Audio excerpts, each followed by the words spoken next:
Weh, aku tak suka lah budak baru tu. Kan? Aku tak suka budak baru tu. Kelagak gila. Mana beg aku? Aku tak ambil. Dah tengok 2%. Rugilah aku. Tu beg aku. Mana? Aku rasa dia masuk dalam rumah ke?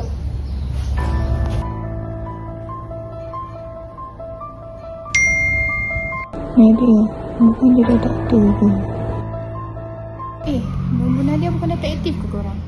Lah. Kenapa weh? Tengok dia chat.